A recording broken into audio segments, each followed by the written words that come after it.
Okay, so on to a pen picture of John Chrysostom. Change of scenery, say. Let's go here. Name, John of Antioch, aka John Chrysostom. Nationality, Syrian Greek. Dates, circa 347 to 407. Appearance, short, long-limbed, thin to the point of emaciation. High forehead, bald with a short beard. He compared himself to a spider. Before he was famous, a law student. Famous for being the greatest preacher of the Greek world.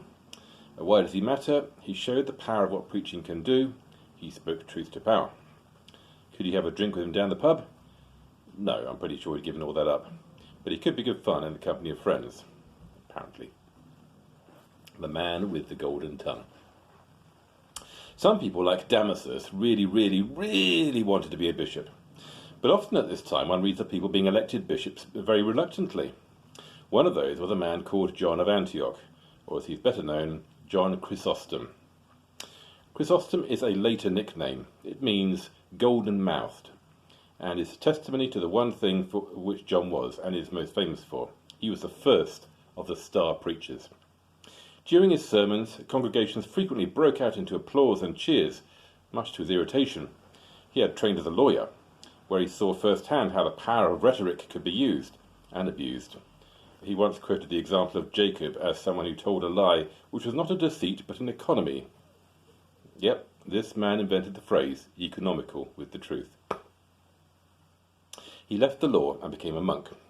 After 6 years of studying scripture, 2 of them spent alone in a cave, he had to return to his home in Antioch following a bout of ill health. His preaching there attracted a lot of attention, and when in September 387 Nectarius, the Bishop of Constantinople, died, John was recruited from Antioch. The imperial troops feared a riot in Antioch if the people knew that their star preacher was being transferred. Some of them might have been happy. He told his flock off in Antioch for skipping church in order to see strip shows put on by a local pagan cult, featuring women swimming and revealing all their physical attributes. Well, I suppose that's one strategy for evangelism. Anyway, the imperial emissaries called him to a really very important secret meeting outside the city walls. When John turned up, the imperial guards kidnapped him and took him 800 miles to Constantinople as a prisoner. The Constantinople church took its headhunting very seriously. The high-ups in Constantinople thought they were getting a great entertainer. What they got was a curmudgeonly old radical. John hated the lavish pomp of the court. "The desire to rule," he proclaimed, "is the mother of all heresies." He argued for the social redistribution of wealth. He even suggested that all private property should be abolished, as it was in the days of the apostles. He threw all the ornate luxury furniture out of the bishop's residence, sold all the gold plate and gave the money to the poor. He cancelled the lavish catering contracts and ate alone in his own room. And he attacked women who had chamber pots made out of silver. "What then can be more senseless than the wealthy? Do you pay such honour to your excrements as to receive them in silver? I know that you are shocked at hearing this, but those women that make such things ought to be shocked." Great stuff. And to any readers who have gold-plated in their bathrooms, well, you know what to do. The people liked him. They liked that he was so rude about the clergy and the aristocracy. The clergy and the aristocracy were not quite so keen. They thought he was stuck up. And his clergy disliked him because he began to purge the church of inefficient priests. He made them work harder as well, reintroducing nighttime services for those who couldn't make it to church during the day. Things didn't start to unravel, though, until he began to criticise the behaviour of the empress. Eudoxia had left her husband, Emperor Arcadius, and taken a string of lovers. While Chrysostom was absent from the city, she had him deposed and replaced with the man he had left in charge, Severian, Bishop of Gabala. When Chrysostom returned, he headed back straight to church and preached a sermon during which he called the empress Jezebel. His enemies, led by Theophilus, Bishop of Alexandria, had him put on trial, accused of misuse of church funds, of violent and tyrannical behaviour towards his clergy, of having private interviews with women, and of being a glutton in private. In short, pretty much everything they could think of. The emperor banished the bishop for life. When the people found out, they rioted in protest. Constantinople was in revolt. And then there was an earthquake, which the empress, scared stupid, believed had been caused by the banishment of John. So he was recalled. and carried into the city on the shoulders of the adoring people. Theophilus fled to Alexandria. Things settled down to an uneasy truce, until the Empress decided to have a statue of herself made and put on a column in front of the church of St. Sophia. Its unveiling was accompanied by boisterous and licentious revelry, which interrupted the church services inside. This time, John didn't call the Empress Jezebel. Instead, he called her Herodias, a reference to the scheming, manipulative, murderous wife of Herod Antipas. He was deposed, and the Emperor sent troops to drag him away.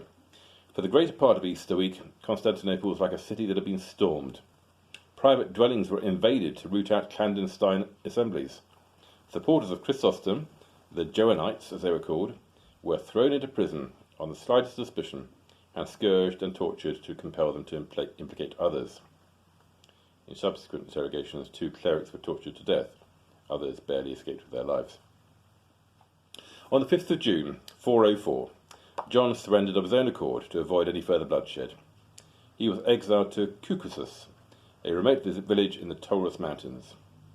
After some time there, he was ordered to the appropriately named town of Piteus, the most ungenial and inhospitable spot in the whole empire, and therefore the most certain to rid him quickly of his hated existence. It was this final journey that killed him. His guards were instructed to force him to march, regardless of the weather or his health. If he died on the way, it was hinted they might gain a promotion. The journey was a slow martyrdom. One account describes his body, wizened and browned by the sun, as being like a ripe apple ready to fall from the tree. He died just outside the town of Comana on 14th of September 407, aged 60. It is not known if the guards were promoted. 31 years later, his body was taken and reinterred with great pomp right next to the altar in the Church of the Holy Apostles, the burial place of the imperial family and of the bishops of Constantinople. The young Emperor Theodosius II assisted at the ceremony and asked pardon for the way his parents had treated John. Let's be clear, John was no saint. No, that is, he is a saint now, but he wasn't then, if you see what I mean. He is the patron saint of education, lecturers, orators and preachers, and less obviously, Constantinople and epilepsy. John was irascible, intemperate, angry. It's easy to applaud his stinging rhetoric against those with wealth and power, but he had a nastier side. He was virulently anti-Semitic. "The Jew will live under the yoke of slavery forever," he said. "God hates the Jews, and on Judgment Day he will tell their sympathizers, 'Depart from me, friends of my murderers.'" He was equally pro-slavery. He was the first to suggest that Onesimus, in Paul's letter of Philemon, is a runaway slave, something the letter itself never says. In this he is similar to many we shall meet along the course of Christian history to come. Great men in many ways, but seriously flawed. Talking of whom, we get to Augustine tomorrow.